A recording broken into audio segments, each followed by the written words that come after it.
qui appena l'amico Bertorelli mi ha detto che il tema era la meraviglia, a me è venuto immediatamente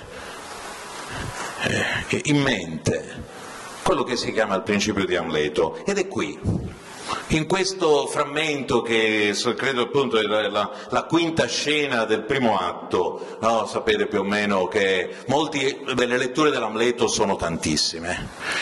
Quella che io ho sempre fatto è invece una lettura di tipo conoscitivo, perché in quel momento, molto presto, no, già all'inizio dell'Amleto, a un certo punto quando deve parlare della luna parla di questo astro umido, e voi capite che di lì a poco Newton avrebbe tirato fuori la sua teoria delle maree, però già allora, in quei momenti, no, si stavano interrogando su qual è la causa delle maree, allora avevano già capito che la Luna, cioè nell'Amleto c'è tutta una dimensione conoscitiva, di teoria della conoscenza, c'è tutta una dimensione epistemologica. A un certo punto Polonio, quando manda per sapere appunto come si sta comportando suo figlio Laerte, no, adesso mi ricordo a Parigi, mi sembra fosse andato a studiare, gli dice al suo informatore: usa l'esca della falsità per poter catturare la carpa della verità. No, ci sono tutta una serie di metafore legate proprio alla conoscenza, alla verità, e questa lettura così, direi epistemologica dell'Amleto, che non è molto frequente, però per me è sempre stato il filo conduttore, è quella che oggi in qualche modo ci guida. Il tema è la meraviglia, e già qui ci siamo. Adesso vi spiego perché io voglio il computer, perché vedete che si riesce a vedere? Sì? Sì, ecco. Allora il bello è di questo che poi dopo appunto posso anche cancellare. E uno dice vabbè, che cancellato, però il vero vantaggio sta tutto nel fatto che dopo non occorre soffiare, no, perché vadano via appunto le particelle di gomma, perché è tutto virtuale. E allora questa è già la prima meraviglia, dice, come siamo riusciti, no? Bene, comunque vedete che già Orazio dice che sia di giorno o di notte loro sono lì, hanno da poco incontrato il fantasma, e dice but this is wondrous strange, ma questo è davvero meravigliosamente strano, e l'altro gli dice gioca sul parole, no, strano e straniero, dice quindi dagli il benvenuto come si fa uno straniero a questa stranezza, no, che è arrivato il fantasma. E qui c'è adesso poi il colpo di scena, che per me appunto la dà tutta la chiave dell'Amleto. Dice ci sono più cose in cielo e in terra, Orazio, di quante ne sogni la tua filosofia. Cioè, tu non riesci, perché Orazio già dall'inizio si pone un po' come il razionalista ingenuo, no? Che non crede al fantasma, l'ha visto, non l'ha visto, è un'illusione, non è illusione, e invece Amleto gli dice no, guarda, e qui appunto qual è l'avversario? L'avversario ce l'abbiamo ancora oggi, l'avversario è quello che si chiama il riduzionismo. Il riduzionismo che ha informato tutta la nostra visione della scienza proprio nell'Ottocento, dove appunto bisognava ridurre la psicologia alla chimica, la chimica alla fisica, la fisica alla matematica, la matematica alla logica, no, tutto si poteva ridurre. Invece noi oggi sappiamo che ben difficilmente si può giustificare appunto come mai un particolare atomo qui di cemento si trova proprio qui in questo edificio dell'Italcementi. Per quanto si possa andare lì e cercare di spiegare in termini di componenti elementari, non ci sarà nessuna teoria che ce lo porterà, e in effetti tante spiegazioni si possono dare soltanto su fenomeni, per così dire, emergenti. Ed è questo un po' quello che Amleto riesce a immaginare, e dice questo razionalismo che vuole spiegare tutto. Ecco, alla fine, forse anche all'inizio, cercherò di spiegarvi come sono sempre più convinto. Voi sapete, io faccio anche il sindaco, E la mia emozione nel venire qui e farci i complimenti appunto accomodamente, anche per quello che riesce a porre in gioco questo recupero di una città, questo far vivere una città, questo far parlare i luoghi, questo far sì che i luoghi ridiventino degli spazi nuovi e si reinterpretino. Ecco, credo che questa capacità di comodamente non solo di far ragionare, ma anche di tener conto dell'aspetto fisico, d'altra parte comodamente, voglio dire, uno dovrebbe star comoda lei? Senta, sì, abbastanza comodamente, sì. Ecco, io sono reduce tra l'altro dall'approvazione del piano regolatore del Comune di Udine, no, non è che sto facendo campagna elettorale, ma alcuni numeri vanno bene. Nell'ultima settimana abbiamo approvato il piano regolatore, è un'impresa titanica, ma giusto vi voglio dire qualche esempio. Sapete quanti metri cubi per persona ci vogliono? Forse un architetto lo sa. Normalmente viene contato 110 metri cubi a persona. La mia città ne aveva previsti 130.000 per 130.000 abitanti e invece siamo poco più di 100.000 e quindi io ho tirato giù circa 1 milione di metri cubi. Quindi probabilmente non tutti sono contentissimi, però forse chi verrà dopo no, magari avrà ancora qualche cosa da poter utilizzare per esprimersi invece di dover solo cercare di recuperare. Un altro numero che abbiamo dato era quello dei 500 passi, che non è un film cioè non è una variazione 500 passi di un film, ma è stata la misura la misura con la quale poter dare la distanza da un'area verde.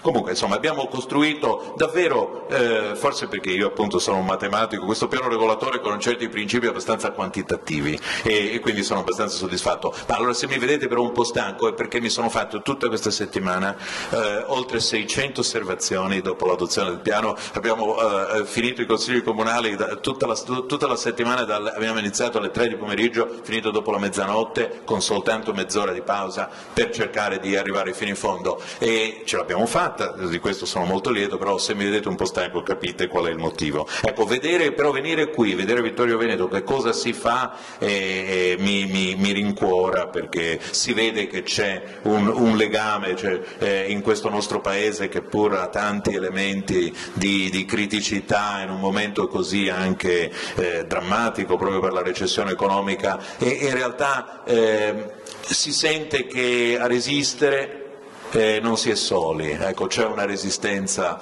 di fondo che lotta per certi valori e qui appunto a Vittorio Veneto percepisco questo, ma anche tra di voi. Allora, appunto ci sono più cose tra cielo e terra di quante ne possa sognare la tua filosofia. Ebbene, questa è la definizione sostanzialmente di meraviglia e io volevo un po' passare in rassegna, dopotutto capite, se dobbiamo parlare di meraviglia, se non vi meraviglio un pochino di cosa stiamo parlando. Allora, la prima cosa, quando uno ha un'opera letteraria, soprattutto come questa, è bene sempre scandire la metrica. Io ho sempre detto che in letteratura e matematica non c'è molta distanza e che Dante sapeva benissimo contare fino a 11 l'endecasillabo e Shakespeare invece contava fino a che numero? Fino a 10. Il suo verso è il cosiddetto blank verse e vedete che ci sono di accenti "O day and night, but this is wondrous strange", 5 accenti fondamentali, quindi è semmai un decasillabo, salvo che poi un'undicesima sillaba si aggiunge in fondo. Vedete un po' in tutte queste letterature, poi il verso è sempre quello "and therefore as a stranger give it welcome". There are more things in heaven. Ecco, qui c'è come si chiama? Questo qui è uno spondeo. No, cioè due come si chiama? Aspetta, adesso mi confondo, se c'è qualcuno che si occupa di metrica me lo dica. Comunque è on earth hooray show. Hooray show. E questo qui appunto è debole, ma viene aggiunto ed è un po' quello che veniva chiamata la cadenza femminile. E poi that are dreamt of in your philosophy, in your philosophy, è un accento, va bene, finale. Quindi già qui stiamo per dire Amleto, ci siamo ritrovati a contare le cadenze, a contare la metrica, a scoprire che c'è questa metrica, a porci il famoso interrogativo perché ci piace l'endecasillabo, o perché mai agli inglesi che gli suona meglio c'è comunque questo decasillabo, questo pentametro giambico, poi come vedete non sono tutti pentametro, quindi sono sempre 5, però non è sempre questo pentametro perfettamente fatto da Giambi, ogni tanto capita così, in heaven and earth, in heaven and earth, quindi ci sono due appunto tempi deboli. Bene, questa è qualche cosa che comunque è già una sorpresa. Ma che cos'è una sorpresa? Allora io vi racconto il famoso esempio per cui uno non sa che cos'è una sorpresa, perché voi tutti pensate di sapere che cos'è una sorpresa, che cos'è la meraviglia. E invece no, la cosa è paradossale, e c'è il famoso paradosso del compito in classe. Allora c'è questa professoressa che arriva in classe il venerdì, sabato, facciamo lezione anche di sabato, non era proprio sicura di quello che stava per dire, perché essendo precaria forse la settimana dopo le avevano già tolto il contratto, o magari avevano ridotto le ore, magari appunto, però diciamo, diamo per buono che fosse abbastanza fiduciosa, ormai tanto era da 20 anni che faceva precaria, quindi dice vabbè, forse anche per il 21esimo anno ma mi succederà la stessa cosa, vabbè, arriva lì e dice ai ragazzi: senti, allora la prossima settimana alle 9 di mattina faremo il compito in classe, ma io non vi dico che giorno della settimana faremo il compito in classe, e vi assicuro che sarà una sorpresa.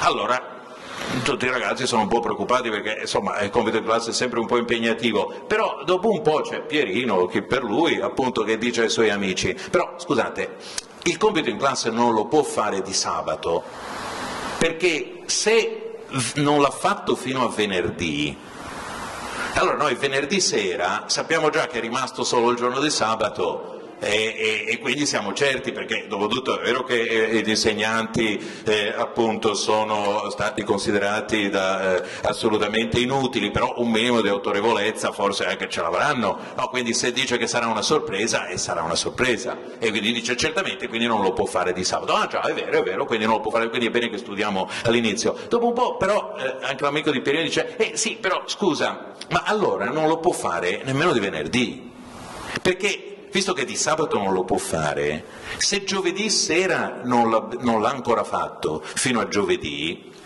allora necessariamente lo deve fare di venerdì alle 9, visto che di sabato non lo può fare, e quindi non lo può fare di venerdì, perché noi già giovedì sera sapremmo che lei ci fa il compito in classe venerdì mattina. Ah già, è vero, dicono gli altri. Benissimo, allora forse dobbiamo studiare ancora di più, è meglio che passiamo tutto il weekend a studiare, perché arriverà i primi giorni della settimana. Ma capite che dopo un po' di ragionamento, con una sorta di regresso indietro nel corso della settimana, giungono a concludere che quindi non lo poteva fare nemmeno giovedì, perché visto che non lo poteva fare né di sabato né di venerdì, già mercoledì sera avrebbero concluso che l'avrebbe fatto di giovedì, e quindi non lo poteva fare nemmeno di mercoledì, perché sennò giovedì e nemmeno di martedì, e quindi nemmeno di lunedì, e quindi non l'avrebbe fatto. Erano tutti felici, e quindi nessuno ha studiato, e poi appunto giovedì mattina alle 9 l'insegnante, che per fortuna c'era ancora il contratto, quindi non l'avevano mandata via, dice: ecco, come vi ho promesso, qui compiti in classe. E furono tutti assolutamente sorpresi. Ecco, questo è, diciamo, il paradosso che dimostra come forse tutti noi non sappiamo che cosa sia una meraviglia, non sappiamo che cosa sia una sorpresa. Infatti io a mia moglie le dico sempre: scusa, quando devo fare il regalo di compleanno, scusa, che cosa vuoi per il regalo di compleanno? Allora lei mi dice che cosa vorrebbe, e allora io le dico: bene, allora ti compro questo e sarà una sorpresa. Perché capite, allora che cos'è la sorpresa? Forse fino a quando davvero non si concreta, abbiamo sempre il dubbio che possa non avverarsi. Comunque io ve lo lascio come tema di riflessione, forse è l'ennesima dimostrazione che noi usiamo un sacco di parole, usiamo un sacco di concetti, ma poi se solo scaviamo un pochino, alla fine scopriamo che c'è tutto un insieme di cose non dette, c'è tutto un insieme di fili di interpretazione che abbiamo assorbito in modo non verbale, che abbiamo forse vissuto, elaborato, che ci aiutano a comprenderli. Quindi forse tutti voi sapete che cos'è la meraviglia, che cos'è la sorpresa, però appena provate a razionalizzarlo capite che capitate dentro una selva di paradossi. Io personalmente questo paradosso credo si risolva così, che effettivamente non si può dire beh io non mi fido dell'insegnante, perché capite, di qualcuno ci si deve pur fidare, uno non può, però effettivamente il concetto di sorpresa intuitivamente accompagna con sé il fatto che se qualche giornalista dispettoso, e quando tu decidi di fare la conferenza stampa ti brucia la notizia perché te la fa uscire il giorno prima, e forse appunto pensa che la sorpresa possa necessariamente pretendere che non la si debba sapere prima, ma invece fino all'ultimo istante la sorpresa può essere tale. Va bene, comunque riflettete, come ben sapete non esistono ragionamenti compiuti e conclusi. Bene, a chi si oppone il principio di Amleto? Ma io l'ho chiamato il principio di Sherlock Holmes, no, dell'universo chiuso, quello che è fondamentale quando giocate a carte. Chiunque giochi a carte, se non pensa che le carte sono, non so, 40, 52, se non sa che alla fine, o se giocate a poker, insomma, il principio base nel gioco delle carte, in tantissimi giochi, è quello dell'universo chiuso, ed è quindi se alcune carte sono uscite non possono uscire di nuovo. Nel caso di Sherlock Holmes, penso che sia nel raccontino del diadema di Brillanti, dove a un certo punto dice questo: quando tutte le altre ipotesi sono state scartate, l'ultima rimasta, per quanto improbabile, deve essere quella vera. Ecco. Ma la realtà si gioca tra questi due estremi. Da un lato abbiamo il principio di Amleto, che vi ho detto prima, ci sono più cose tra cielo e terra di quante ne possa immaginare la tua filosofia, e l'altro è quello dell'universo chiuso, del giocatore di 3-7 o del giocatore di briscola. Bene. Mi fa piacere qui che anche questo biologo, J.B.S. Haldane, disse: l'universo non è molto più strano di quanto immaginiamo, è molto più strano di quanto lo possiamo immaginare. Ecco, qui sotto c'è un altro principio epistemologico, che è quello che si potrebbe chiamare, non so, il principio di mediocrità. C'è al suo opposto il principio antropico. Il principio di mediocrità è che l'uomo è cresciuto nel cervello dell'uomo e si è sviluppato nel corso dell'evoluzione solo per adattarsi a questo pianeta. E quindi, poiché tanti problemi erano del tutto irrilevanti, non ha avuto quella pressione evolutiva per poter appunto essere selezionato a comprendere anche, non lo so, l'ignoto. E quindi alla fine non solo è più complesso di quanto immaginiamo, ma infatti Amleto gioca un po' la stessa cosa, di quante ne possa pensare la tua filosofia. Guardate che Amleto in questo non è solo di quante ne immagini la tua filosofia, ci sono più cose di terra di quante ne immagini, ma di quante ne possa immaginare. Vabbè, questo qui insomma fa capire che Shakespeare proprio uno sprovveduto non era. E comunque noi abbiamo questi due principi.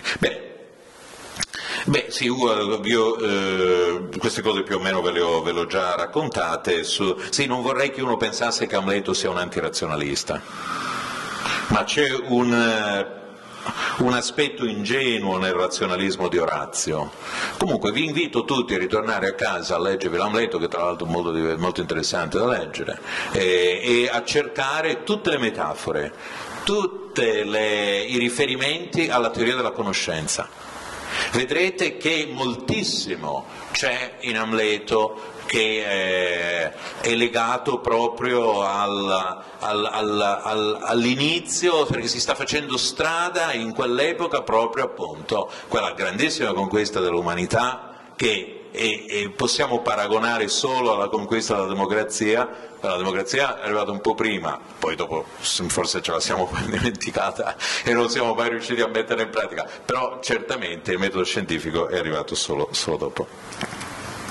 Bene, allora, io però volevo un po' discutere questo illuminismo, no? Che è fondamentale. Io non sarei qui se non a propagandare l'illuminismo. Ecco, allora ho alcuni punti cardinali che adesso vi illustrerò, così anche perché è bene promuovere e fare appunto con sorpresa, tanto voi non sapete di che cosa io vi sto per parlare, e quindi andiamo avanti. Questo qui lo salto. Allora, il patto dei sindaci, no? L'energia sostenibile, l'efficienza energetica, come funziona una pompa di calore? Lei lo sa come funziona una pompa di calore? Ma guardi che è sorprendente. C'è tutta una dimensione, è la sfida della contemporaneità, è l'efficienza energetica, che non vuol dire il risparmio energetico, sì, magari poi viene anche il risparmio, ovviamente sono efficiente, però l'obiettivo non è tornare a un medioevo, il problema è essere appunto efficienti. Guardate che cambiando i serramenti si guadagna del 50%, coibentando le case si riesce a ridurre la dispersione termica. E noi abbiamo costruito, sono molto orgoglioso di questo perché capite, sto per finirmi i 5 anni da sindaco a Udine, quindi ci sono un certo numero di risultati. Allora, uno del quale mi vanto è questo asilo dove appunto abbiamo utilizzato tutte le tecnologie, quindi praticamente è come un museo della scienza, perché uno ha il tetto verde, le pareti coibentate, il solare, l'acqua calda solare, la sonda geotermica, il verde, c'è tutto. L'unica cosa è che entrando uno vede una tremenda centrale termica e dice, ma la prima volta andare, e lì dissi, ma scusate, ma non avevamo fatto tutte quelle cose, come mai c'è una centrale termica vecchio stampo? E mi hanno detto, sì, ma vicino c'è la scuola elementare. E quando avevamo fatto la scuola elementare c'era la vecchia centrale termica, adesso in questo nuovo terreno ci abbiamo messo l'asilo e quindi purtroppo, capite, quella cosa non era stata presa in considerazione e quindi, pur essendo questo un bellissimo museo della scienza, in realtà è deturpato dalla centrale termica della scuola elementare vicino, però quella sarà per il prossimo mandato. Bene, comunque qui è questo, 80 kg di CO2 per persona per ora di volo e 20 kg di CO2 all'anno per albero. Quindi quando uno va in giro per il mondo a fare i convegni sulla sostenibilità, la cosa migliore che può fare per la sostenibilità è chiaro è restare a casa. Ecco, e mi invitavano e poi io gli dissi questo e non mi hanno più invitato. E così, il patto dei sindaci o Covenant no, e sono questi i numeri, capite? Per un'ora di volo ci vuole un albero e che cresca, perché chiunque si occupa di verde pubblico sa bene che sono tanti gli alberi che si piantano e tanti quelli che bisogna ripiantare, perché non tutti prendono. Quindi i numeri sono questi, ricordateveli.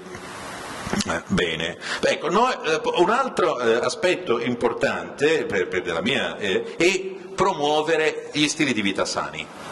Chi si ricorderà, io l'altra volta ero venuto qui con un indice di massa corporea di sostanzialmente 28. Oggi sono a un indice di massa corporea, lo dico con una certa soddisfazione, di 22.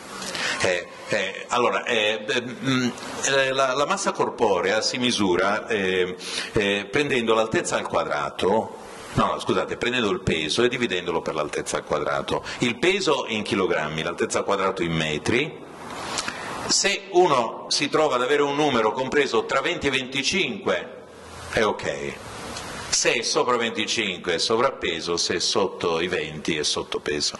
Sopra i 30 è obeso.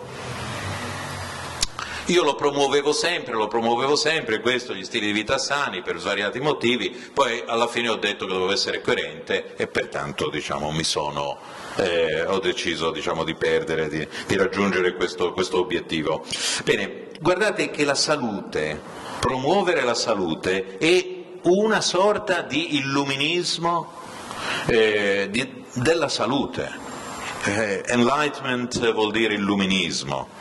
Ed è una delle dimensioni nuove nella quale io appunto oggi tra l'altro ho portato con me anche la responsabile dei progetti adesso poi arriveremo dell'Unione Italiana Sport per Tutti, perché una delle più straordinarie sorgenti di meraviglia e di novità è proprio come noi tutti interpretiamo lo sport, l'attività fisica, ed è estremamente importante l'invecchiamento attivo io sono un esempio diciamo, di invecchiamento attivo e di invecchiamento spero in salute, no, perché questo è drammatico. Voi capite, la più grande conquista dell'umanità forse è il fatto che l'aspettativa di vita sia in Italia ormai intorno agli 80 anni, una bambina che nasce oggi statisticamente ha il 50% di probabilità di superare i 100 anni. Io un tempo a tutti i centenari della mia città, 100.000 abitanti, e andavo al loro compleanno, adesso purtroppo devo mandare gli assessori perché ce ne sono troppi. Sì, è vero che uno non sa mai se passano la notte o no, però diciamo, sì, no, questo no. Però diciamo,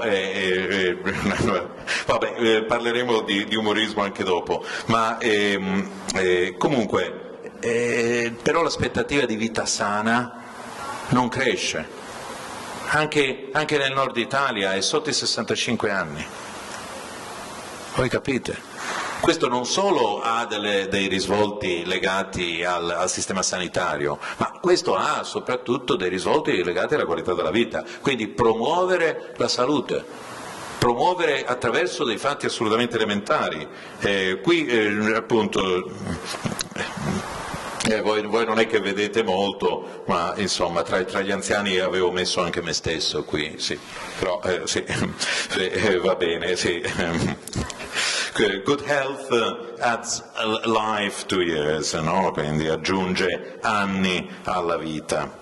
Bene. Allora, qui sì, ci sono un altro po' di slogan che mi piacciono molto, questo qui per esempio in inglese funziona abbastanza bene, what is good for older people, ciò che è bene per le persone più anziane, e is good for other people, e va bene per tutti. Cioè, quando uno si occupa degli anziani in realtà si occupa di tutti, a parte che io sugli anziani ho un'età media nella mia città che si aggira intorno ai 46 anni. Sostanzialmente una persona su 4 che ha più di 65 anni, quindi insomma una persona su 8 che ne ha più di 75, una persona su 16 che ce n'ha più, va come le potenze di 2. Vabbè, no, vabbè, questo non è proprio. Ecco, però questo è un altro aspetto. Questo è un altro slogan molto importante che serve a tenere presente, come dire, che comunque ciò che noi possiamo fare per le persone alla fine ricade sempre, insomma piove sempre sul bagnato, cioè alla fine le persone con un reddito più alto sono quelle che ricevono di più dal sistema. Cioè alla fine questa giustizia, questa cosiddetta equità, non riusciamo proprio a raggiungerla, e questa è anche un'altra battaglia che si combatte. Ecco, poi voi sapete io sono presidente di Giona, qui ci sono alcuni dei miei gruppi di cammino, qui ci sono dei bambini in un affresco, va bene, che abbiamo trovato, che giocano ai cerchietti. Ah, ecco, questo qui è molto divertente, questo è la sorpresa, no? Che poi arriviamo dopo. Innanzitutto, qui questo sono io. Prima, quando avevo circa 26 come peso massa corporea, e qui con queste signore stanno facendo esercizi con strumenti casalinghi. Qui questo è un esercizio piuttosto interessante, dove quest'anno è l'anno dove bisogna prevenire le cadute sugli anziani. che sono fonte di profondo disagio. Allora, come poter rendere gli anziani consapevoli dell'equilibrio? Questo qui è un esercizio molto interessante che inviterei tutti a farlo, però qui non è. Allora bisogna mettersi con le mani al muro, poi andare in punta di piedi, farlo un certo numero di volte, poi provare a chiudere gli occhi e staccare le mani dal muro. Ecco, se provate anche solo a fare questo esercizio molto molto semplice, vi rendete conto di quanto l'equilibrio possa... Certamente se non avete una, diciamo, valida istruttrice qui che vi spieghi come fare, magari non ci riuscite a tenere la cadenza, però provate a farlo a casa. Ecco. Cioè, anche delle cose più elementari sono effettivamente delle sorprese. Bene, ginnastica a domicilio, di nuovo vedete questa persona è anziana, quindi come vedete oggi ho un po' l'obiettivo di promuovere l'attività fisica, è un po' come l'efficienza energetica, l'attività fisica, cercare di... vabbè, questo sono sempre io con un cubo impossibile, questo qui, mi piace molto questa foto, questo qui è un Escher. Riuscite a vederlo? E quello lì è un cubo impossibile, invece ecco. Voi sapete, io promuovo sempre la matematica, questa qui era la giornata nella quale abbiamo circondato una piazza ellittica per la giornata del pi greco e avevamo quindi, poiché il pi greco è un numero normale, sostanzialmente anche se è un problema aperto, cioè la frequenza delle cifre nel suo sviluppo decimale più o meno è di 1/10, no? Perché quasi tutte le cifre occorrono con la stessa frequenza, avevamo detto che ordiniamo tante magliette per tutti i bambini della scuola, più o meno tante per ogni cifra, e eravamo convinti di aver fatto un buon lavoro, salvo che poi ci siamo dimenticati della virgola, perché la virgola invece nessuno aveva la maglietta della virgola. Va bene, io promuovo, voi sapete, anche la matematica. Bene, adesso parliamo un attimo solo di un altro aspetto, perché si parla di sapienza e non di sofologia. Pensate, è la meraviglia dei problemi. Qui volevo richiamare la vostra attenzione appunto su questo aspetto, che si parla di biologia, di cosmologia, appunto prendete qualunque scienza, però poi non si parla di sofologia, cioè non c'è la scienza della conoscenza, lì si parla di sapienza. Forse questo è un indice del fatto che c'è questo elemento comunque sempre perennemente aperto nella conoscenza. Allora adesso sì, qui forse diciamo, vedete, mi ero messo questo cartellino perché sì, perché volevo mostrarvi come non bisogna mai lasciarsi ingannare dalle apparenze.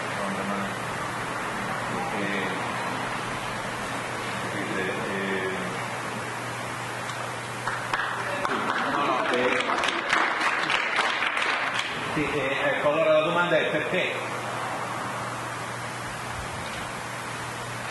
l'inganno,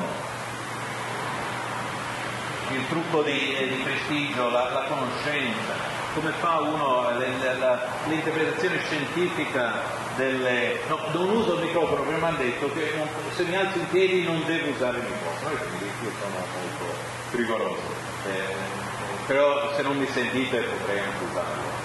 No, il problema appunto è che quando voi guardate qualche cosa di misterioso, vi sorprende, e poi sempre non lasciarsi ingannare dall'apparenza, questa volta ne ho portati due, chi lo conosce già non lo... però è molto istruttivo, perché anche Cartesio sulle percezioni, vedete qui c'è una scanalatura, c'è un elastico, uno sembra uno stantucco, una male pompa e uno cerca di agganciare, vedete?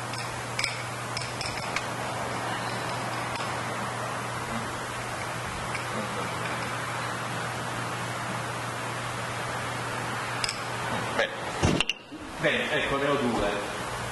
Dovete risolvere.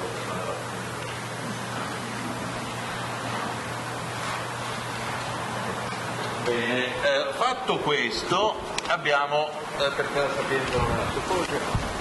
Benissimo, ok. Bene, bene. Sì, allora vengo a quello che era il punto, uno dei punti più importanti, ecco, se riesco in qualche modo a condividere questo con voi, no. Se riesco, scusate, a condividere questo, già mi sento, allora, voi capite, io sono adesso un politico, però mi sono occupato di scienza e diffondere la ragione nel mondo è un'impresa che riguarda la morale più che la metafisica ed è il compito, oltre che la speranza dell'umanità, e c'è una straordinaria affinità tra metodo scientifico, progresso scientifico e democrazia.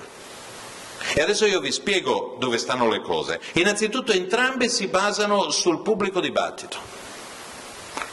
Non ci può essere una teoria scientifica che non abbia il vaglio della critica. Questo è un po' anche la visione di Popper e la visione di tutti gli epistemologi e anche tutto sommato di Amleto.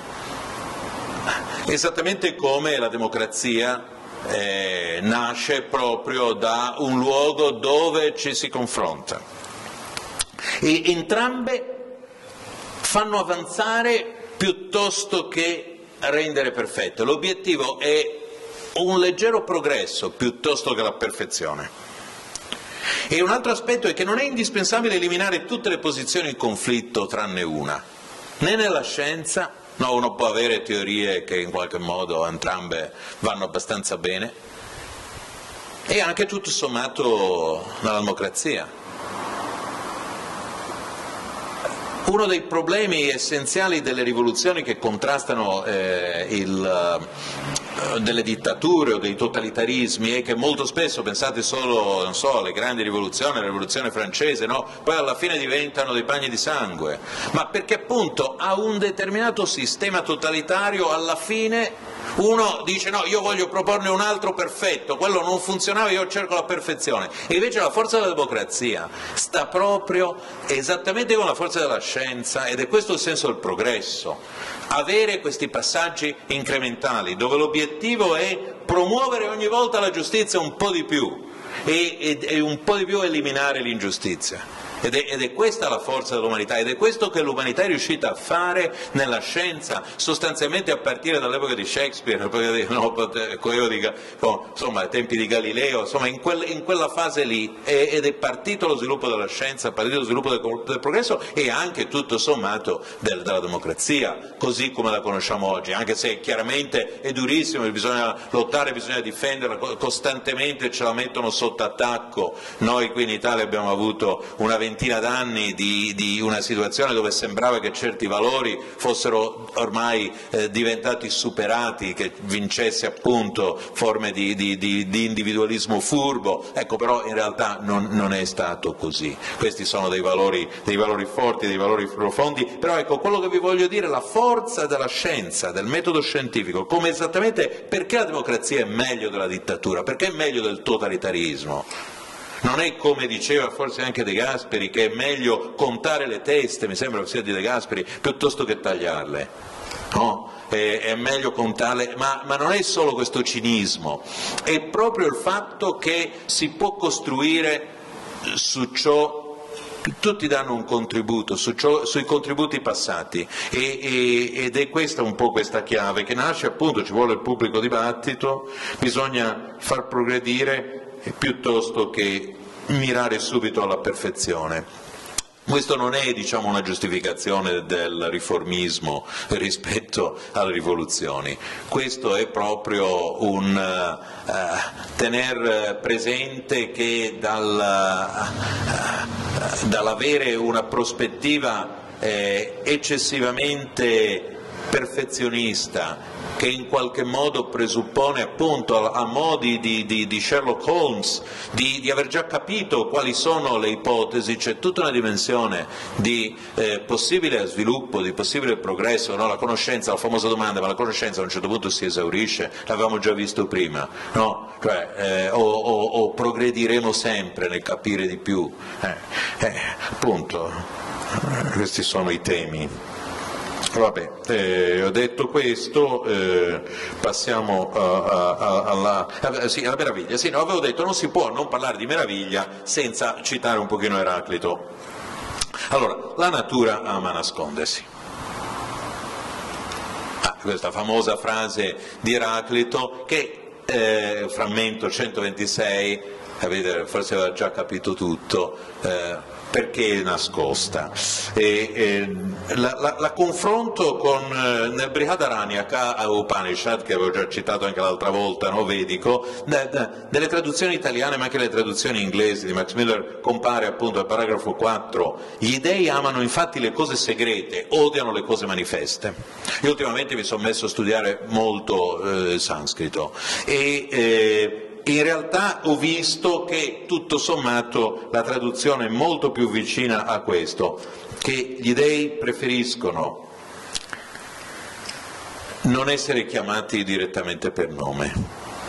Vabbè, questo la dice lunga appunto su come anche l'interpretazione può certe volte alterare, però vedete che questo tema, cioè le Upanishad sono più o meno appunto di qualche millennio dell'era precedente alla nostra e un po' diciamo sono coeve di Eraclito. Ecco, c'è questo aspetto della natura che ama nascondersi, e qui c'è appunto questo frammento molto del quale probabilmente ne ho già parlato qui, ma che io ritengo estremamente interessante, che è la nascita dell'enigma, la nascita dell'inganno, appunto di come appunto Omero, il più sapiente dell'umanità, a un certo punto muore di crepacuore perché non riesce a risolvere un indovinello che degli umili pescatori gli hanno posto. L'indovinello è: quanto ci era manifesto e riuscivamo a prendere, via lo lasciamo, e quanto non c'era manifesto e non abbiamo preso, ce lo portiamo. Qui c'è sotto in Omero, no, questo forte contrappasso: lui è il più sapiente dell'umanità, all'ultima scala della società ci sono i pescatori, però gli pongono un enigma che è il modo appunto per entrare in dialogo anche con l'ignoto, e lui muore di crepacuore, no, questo è il frammento di Eraclito, muore di crepacuore perché non riesce a risolvere una cosa che gli umili pescatori gli hanno posto, l'indovinello che gli hanno posto. Poi la soluzione stessa di questo indovinello, adesso lo faccio breve perché sì, se no la tiriamo troppo, sono i pidocchi. Non sono manifesti perché appunto uno non li vede, non ce li ha in testa, e loro appunto, quelli che l'hanno preso, hanno gettato via, non è il pesce. Allora qui c'è addirittura un doppio contrappasso: non è solamente quelli gli ultimi della scala, no, perché appunto poi c'è la conoscenza, è di nuovo un fatto fortemente democratico, ma non solo, ma anche la soluzione dell'indovinello è assolutamente volgare, è assolutamente triviale, no? È appunto il pidocchio. Quindi c'è un contrappasso drammatico, c'è una presa in giro profondissima di Omero, che era il più sapiente di tutti gli elleni, e questo tra l'altro è un tema molto ripreso, quos cepimus, anche latino, no? Cioè, quos cepimus dimisimus, quos non cepimus habemus. Insomma, ricade, ed è appunto questo dell'essere manifesto e del invece essere nascosto, e della meraviglia che c'è, della sorpresa, e di come appunto la sfida sia quella di andare a scoprire esattamente ciò che è nascosto. Ma possono essere i nomi. Sì, qui volevo un po' parlare di un altro tipo di spiazzamento. Io, proprio come presidente di Giona dell'associazione appunto delle città che hanno delle ludoteche, spesso mi occupo dei 4 principi del gioco. Allora, uno di questi è il primo, che è la meraviglia, la sorpresa, che è noto come Healings, la vertigine, e quella vertigine che appunto dovevate provare appoggiandovi al muro, chiudendo gli occhi e stando in equilibrio. È la vertigine che nasce tutte le volte che non riusciamo a capacitarci con quello che ci sta accadendo, è la vertigine anche dell'ottovolante, è la vertigine delle montagne russe, ovviamente. Ci vuole poi l'abilità, l'agon, no? Nel gioco, ci vuole l'alea, il gioco l'agone, l'alea, e poi ci vuole appunto il travestimento, il giocare appunto un ruolo diverso, la mimesis. Ecco, sono questi un po' nel gioco dove anche noi troviamo questi elementi di meraviglia, di spiazzamento. Da quando siamo bambini giocano tutti questi fattori. Ecco, io volevo qui, solo per chi ancora non lo sapesse, molto spesso tutte le volte quando promuovo il gioco mi dicono sì, ma tu promuovi il gioco, poi promuovi la competizione, e allora io dico ma no, non è vero, perché si può giocare anche a perdere. Nel gioco a perdere si chiama la variante francese misère, la variante della misère, della miseria, e allora qui c'è quel famoso indovinello che adesso vi pongo, dove anche appunto c'è un aspetto di pensiero laterale, dove c'è anche appunto un po' un altro tipo di spiazzamento. 2 cavalieri ad un torneo volevano fare a gara chi avesse il cavallo più lento. Erano stufi di fare la gara di chi ce l'avesse più veloce, e quindi ho deciso di fare la gara a scoprire quello più lento, ma ovviamente a questo punto nessuno voleva andare avanti, perché tutti e 2 volevano arrivare ultimi, e a un certo punto arriva l'operatore della ludoteca, qui il sovrano, l'operatore della ludoteca, e risolve il problema in un battibaleno. Ecco, quindi voi dovete scoprirlo. Come fa?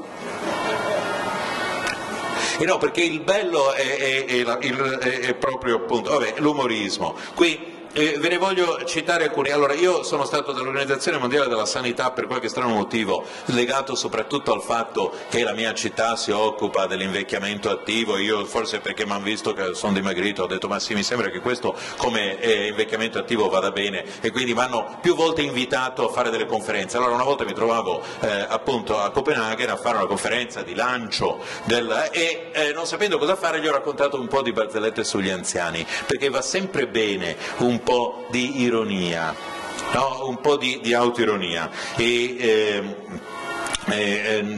alcune di queste, non so, l'ultima cosa è così, dottore, mi sento morire, ma no, non si preoccupi, questa è l'ultima cosa che le può capitare. Un altro va dal dottore e dice senta, sto male, e quanto mi resta? Allora il dottore inizia e gli dice, lo guarda e dice 10 anni, ma il dottore non accenna. 10 mesi, 10 giorni, dottore 9, 8, 7, 6, va bene. Sì,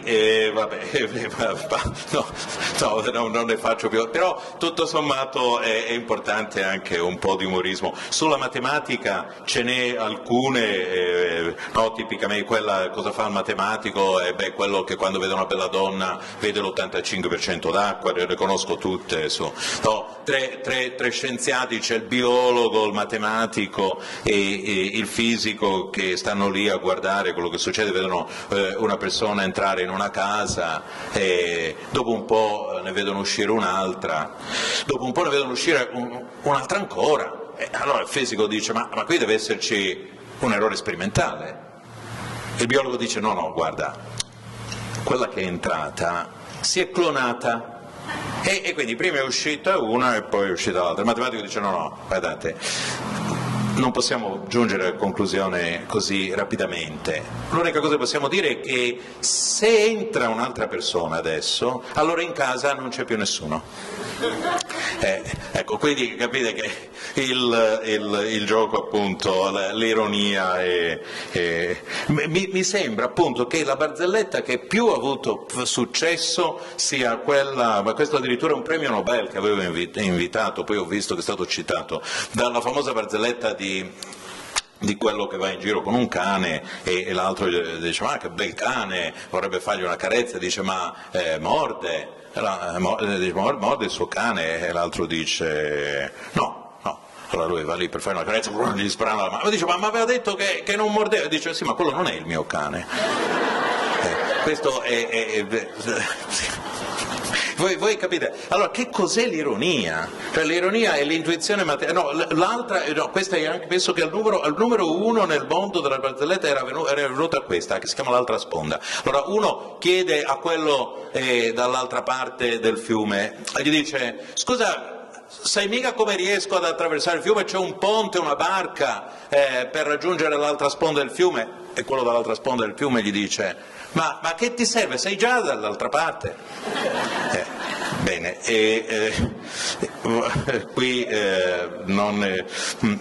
appunto drammatica era quella da matematico, da professore di matematica, quando gli studenti mi chiedevano, incontrandomi dopo l'esame scritto, mi chiedevano, professore, ma sono promosso o bocciato?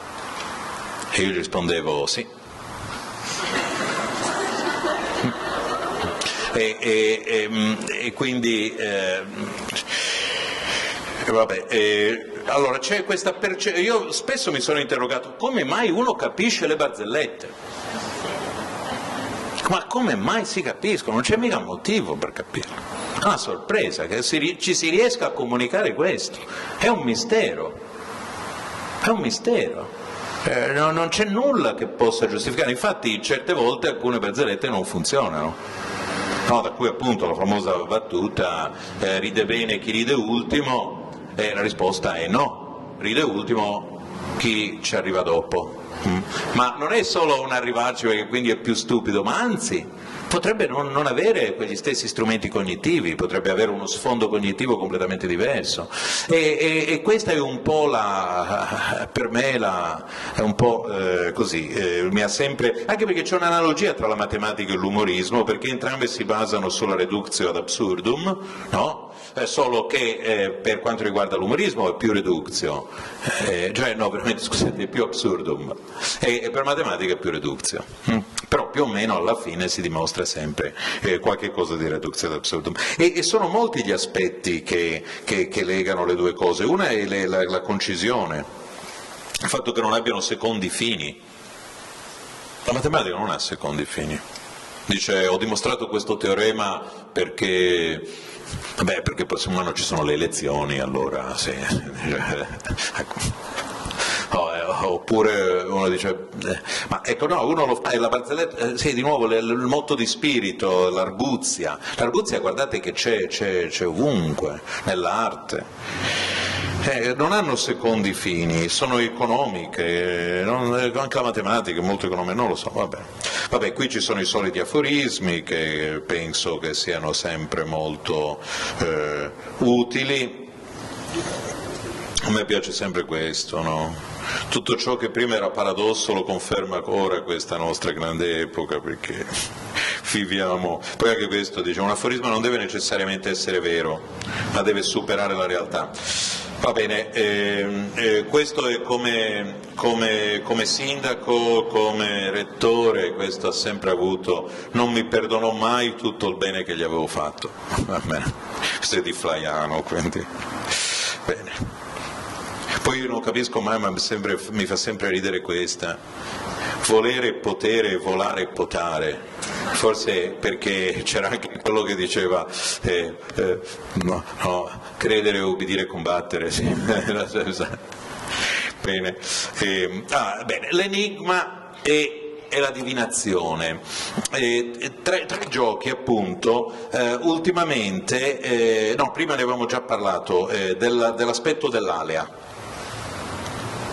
Ecco, sulla meraviglia, c'è nella letteratura antica tutto questo filone degli enigmi e delle divinazioni. I protagonisti sono, stando ad Esiodo per me è veramente uno dei miei modelli, perché fu uno di quelli che inventò praticamente la storia, cercando, il suo obiettivo, il suo metodo era dire la verità.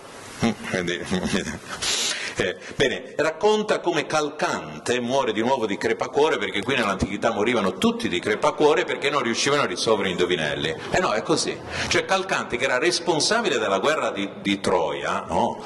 Perché aveva della rivalità tra Achille ed Agamennone, del fatto che sia durata 10 anni, di quello non gliene importa nulla, non muore di crepacuore. Ma perché non riesce a risolvere un indovinello? Ah sì, quella veramente lì c'ha la crisi di coscienza e muore di crepacuore. E si narra appunto che a un certo punto lui era un grande indovino, trova Mopso lungo la strada e Mopso dice, guardando un albero, dice: sono meravigliato nel mio cuore di quanti frutti possa avere questo fico selvatico.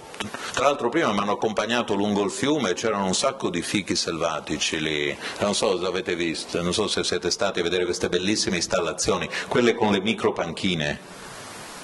Lì c'era un sacco di fichi selvatici. Bene, posso avere questo fico selvatico pur essendo piccolo, sapresti dirmene il numero? E l'altro gli risponde: sono 10.000 di numero, mentre la loro misura è un medino, uno però cresce e questo non potrai aggiungerlo. E allora ecco il sonno della morte ottenebrò Calcante, perché lui non seppe rispondere a quanti erano i fichi sull'albero selvatico. Questo è di Esiodo, e Esiodo, come vi ho detto, era uno che diceva sempre la verità, quindi altri variano questo. Calcante qui veramente sembra di essere quella volta in cui sono andato con alcune mie amiche al mercatino dell'usato, cioè, ancora un po' mi dicevano anche il colore degli occhi. No, guardando questi oggetti, il colore degli occhi della signora che aveva versato l'ultima volta il tè del servizio da tè. No, hanno questa capacità, e comunque appunto così legata molto al re di Serendippo. No, ma cioè, ci sono tutte queste strategie indiziarie. No? Qui noi abbiamo, c'è lì è una meraviglia se andate ai mercatini dell'usato, soprattutto con qualcuno che se ne intende, ma è esilarante, cioè vi spiegano tutto, cioè, camminano e ti spiegano dopo un po' anche appunto come si chiamava l'amica del cognato di quella che l'aveva portato. Ma come ha fatto a scoprirlo? Beh, mi ricordo una volta disse: sì, ma qui si vede che quella tazzina, noi diciamo che bello, ho detto no, che quella tazzina non è originale, quella si deve essere rotta. Io ho detto: sì, ma dove esattamente si era rotta? Sì, vabbè, comunque. Calcante chiese il numero di maialini che portava in sé una scrofa pregna, al che Mopso aveva risposto, secondo verità, 3, ed uno di essi è femmina. Quindi, cioè, poi sì, insomma, ci sono vari momenti nella storia nella letteratura dove c'è l'indovinello divinatorio, dove capite c'è l'enigma, la divinazione, la meraviglia, ed è il contatto con la conoscenza, e ci sono questi elementi anche forse di carattere quasi aleatorio e quindi di divinatorio in quel senso. Ma comunque è un filo che poi è molto bello andare alla ricerca di come alcune vicende passano da un continente all'altro. Non poteva essere che in India, nel Mahabharata, non ci fosse qualcuno non ci fosse l'alter ego di Calcante e l'alter ego di Mopso. E quindi cerca, alla fine li ho trovati. E sono Rituparna e Nala. Qui l'aneddoto più o meno è così: la quantità delle foglie e dei frutti di un albero di fichi basandosi vedete, c'è il fico, c'è sempre, cioè qui, no, perché uno dice che adesso uno fa un volo intercontinentale, parte la mattina da Francoforte e arriva a Nuova Delhi nel giro di 8 ore. Ma nell'antichità pure, cioè, perché hanno proprio esattamente le stesse storie. salvo che poi quando siamo arrivati noi abbiamo detto che le hanno tutte copiate da noi loro. Adesso che loro invece hanno un coefficiente di crescita, noi abbiamo un coefficiente di crescita, loro ce l'hanno, hanno avuto la crisi sì perché invece di crescere del 9% sono cresciuti dell'8%, dicono che siamo noi che gliele abbiamo rubate a loro. Bene, così appunto si capisce che come sempre la verità è l'utile del più forte. Bene, comunque il Rituparna racconta di possedere la scienza dei numeri e di conseguenza quella del gioco dei dadi, dell'alea, e indovina esattamente il numero di fichi e di cadute e scambiano il baratto.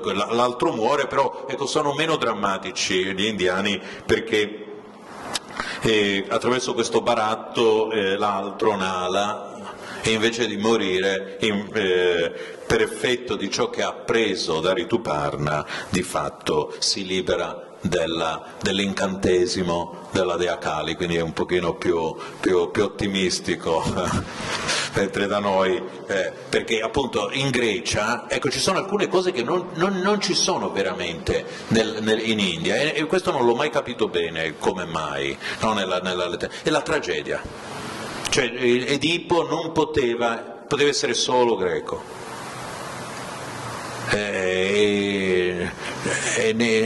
La storia ancora c'è, è vero, Esiodo, la storia è molto greca, meno vedica, meno indiana. Edipo invece sembra un Aprax. Bene, l'anello annodato l'ho fatto, l'elastico nascosto lo state facendo, sì, qui c'è la libellula che continua a stare in equilibrio.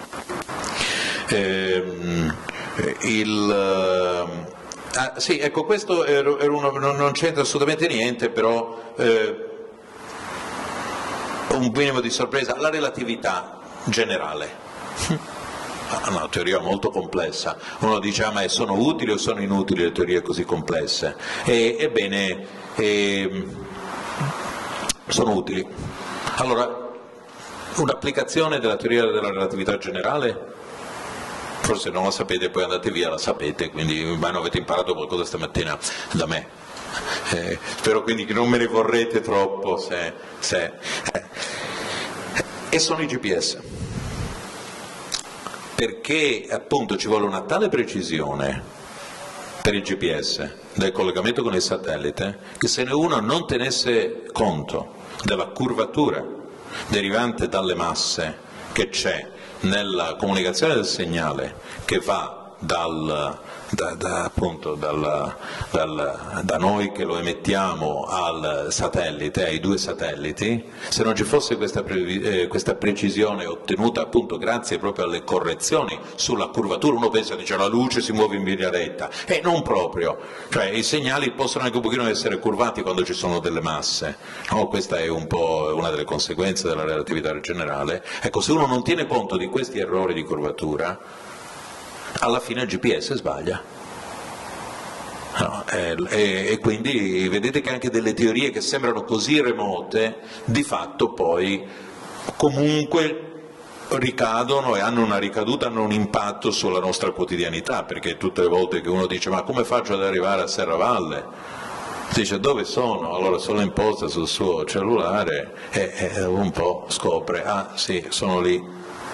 Il fatto che io sia lì è tutto basato anche sul fatto che l'algoritmo è vero che non tiene conto, cioè che poi i coefficienti sono abbastanza sperimentali, c'è abbastanza quello che in inglese si chiama una rule of thumb, no? La regola del pollice, cioè insomma in qualche modo c'è qualche accorgimento pragmatico, però il principio generale è la relatività generale. Come funziona il bombo di calore gliel'ho già chiesto, lei non lo sapeva, quindi spero che si ripresenti al prossimo appello. Va bene, prego al prossimo appello, quando è, vuole sapere? No, beh, guardate, è sorprendente, salvo che però ci raffreddano un pochino il terreno nel corso degli anni. No, si basa tutto sul fatto che a 50 metri più o meno la temperatura è costante, è di 16 gradi, 15-16 gradi, quindi d'inverno è più caldo rispetto alla superficie ed estate è più freddo. e quindi uno riesce in qualche misura ad assorbire calore dalla sotto d'inverno e quindi a non dover raffreddare, diciamo, riscaldare l'acqua e viceversa d'estate.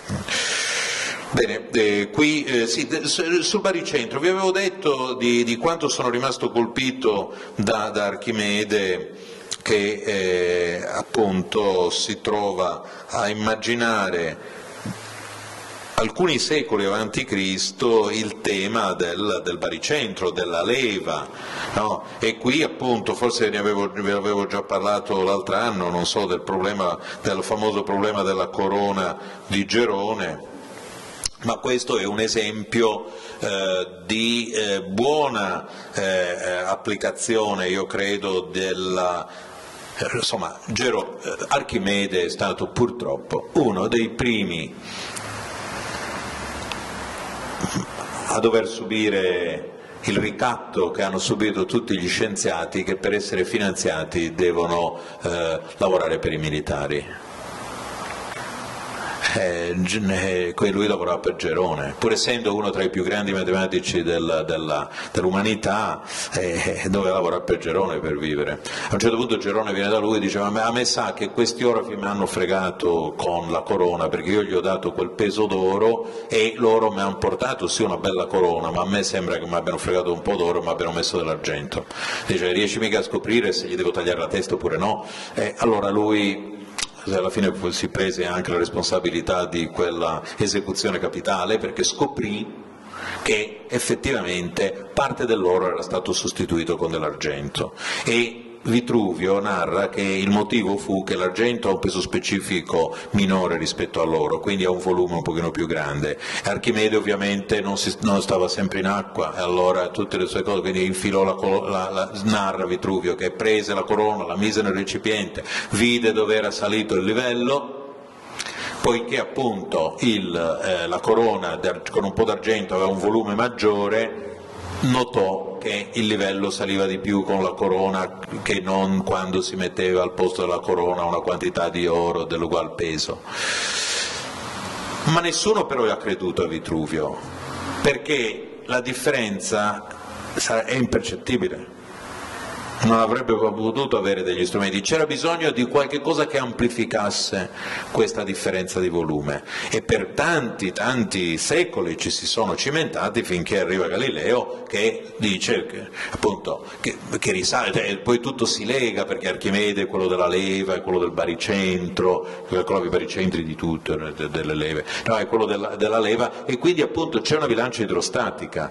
Chiaramente la pressione idrostatica, no? La forza idrostatica, che chiaramente è proporzionale al volume, è impercettibile, quindi uno a occhio nudo magari non riesce a vederlo, però se uno gli mette una leva abbastanza lunga, o meglio, la mette questa pressione abbastanza vicino al fulcro, no?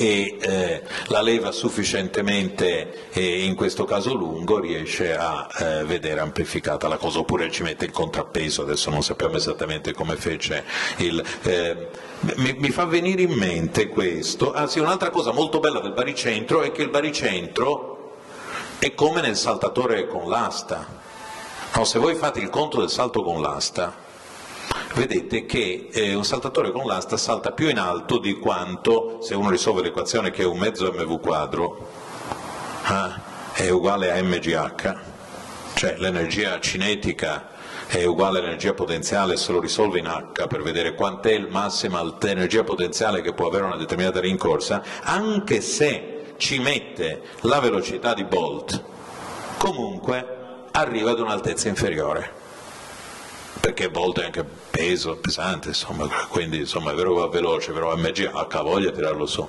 e quindi uno dice: ma com'è possibile che i saltatori con l'asta, da dove la tirano fuori questa energia? E la tirano fuori dall'asta, ma no, perché poi in realtà sì, è vero, ci può essere un po' di pressione muscolare, ma comunque è un modo solo per restituire l'energia cinetica. La risposta è che se voi andate a vedere quando uno salta con l'asta, tiene sempre il baricentro al di sotto dell'asta. Questo conto è giusto, ma vi dice dove arriva il baricentro, non dove arriva il saltatore. ed è un po' il motivo per il quale anche il Fosbury, no, che fa salto in alto, no, il Fosbury ha permesso di andare molto molto in alto, perché quando appunto uno salta di schiena riesce a tenere sempre il baricentro sotto l'asticella, a questo punto ideale. Quindi c'è qualche cosa di abbastanza affascinante in questo punto che non c'è, no? È come il punto cieco, quello che non si vede. E allo stesso modo, appunto, sempre parlando di acqua, mi viene in mente un'altra cosa: qual è la minima quantità d'acqua per far galleggiare un transatlantico? Sì, non faccio battute. Qual è la minima quantità d'acqua? Uno dice, beh, se è vero il principio di Archimede, la spinta verso l'alto deve essere pari al peso, no, del liquido spostato dal pari volume, e quindi è ingannato a pensare che perlomeno ci voglia tutto quel liquido. Invece poi andate in un qualunque bacino di carenaggio e vedete che le navi galleggiano anche quando di acqua ce n'è pochissima, e se voi appunto andate a mettere un bicchiere dentro l'altro e vedere quant'è la minima quantità di acqua affinché un bicchiere possa galleggiare dentro un altro, vedete che la quantità di acqua la potete, poi dopo è ovvio che sperimentalmente non ci si riesce più, però vedete che è molto molto molto minore al peso del liquido spostato, quindi anche questo vi fa vedere come appunto tutto il mondo, cioè immaginiamo cose che non ci sono, punti che non ci sono, vediamo cose che non ci sono, vabbè. E, insomma la fisica è tutto uno spiazzamento dopo l'altro. E nell'arte altrettanto, qui il mercatino dell'usato ve l'ho già detto, e qui torniamo a Luca Pacioli, che è stato mi ha accompagnato in tante cose. Sì, la migrazione delle storie, no? Vi parlavo prima, che è un corso che seguo per cercare così tra la Grecia e l'India, e un'altra cosa molto molto molto divertente è tra la Bibbia, cioè tra la tradizione semitica e la tradizione vedica. Per esempio sul giudizio di Salomone ci sono varianti vediche, cioè si vede che poi in realtà questa umanità è una sola, cioè le storie se le sono passate nell'antichità, ciascuno se le ha elaborate, cioè io chiaramente vi racconterei, starei a parlarvi, però mi hanno raccontato non più di un'ora e un quarto, è già passata. A questo punto io credo che spero appunto di avervi perlomeno intrattenuto, e chiudo con un'immagine, ecco, con un'ultima immagine dell'Amleto. L'Amleto appunto, voi sapete, ha al suo interno i famosi commedianti, no? La famosa Amleto a un certo punto, per raccontare la verità, la fa raccontare da degli attori, da una compagnia di teatro, quindi usa un modo assolutamente obliquo, assolutamente indiretto, assolutamente strabico per comunicare la verità, anche questo già lo spiega, ma forse diciamo qui si lega tutto, perché è la letteratura stessa, è il teatro stesso che dice la verità proprio nel momento stesso nel quale finge, e questo si chiama anche è una sorta di regresso all'infinito, è una sorta, appunto, si chiama tecnicamente anche mise en abîme, messa nell'abisso, anabim, messa nell'abisso o messa al centro, del quale appunto l'esempio più famoso tra i matematici è quello dell'effetto Droste, che è la marca di cioccolata olandese, che nella sua appunto immagine aveva questa sorta di croce rossina che portava una scatola con la croce rossina, che portava una scatola con la croce rossina, no, e quindi è un po' questo regresso all'infinito. Io chiudo con quella volta che noi abbiamo una fiera che si chiama Casa Moderna, e quando mi invitarono come sindaco a fare il mio discorso, a dire quanto è importante il mobile, questo, viva la fiera, io però in realtà mi sono distratto perché ho detto: ma chi ha fatto? Ma chi è il grafico? Perché qui c'è un errore. E allora chiudo su questo errore, perché se davvero questa appunto è una casa così moderna e così perfetta, che non solo c'è la casa e poi uno vede che al suo interno c'è la casa per tutti, anche per il topolino, è chiaro che ci dovrebbe essere anche qui il topolino del topolino. Che invece non c'è. Va bene, su quest'ultimo giochino allora io vi ringrazio per l'attenzione, spero appunto che siate rimasti un pochino meravigliati, ma ricordatevi che la meraviglia poi alla fine nessuno di noi sa che cos'è, perché della sorpresa fino a quando non vedremo non sapremo se è davvero una sorpresa oppure no. Grazie.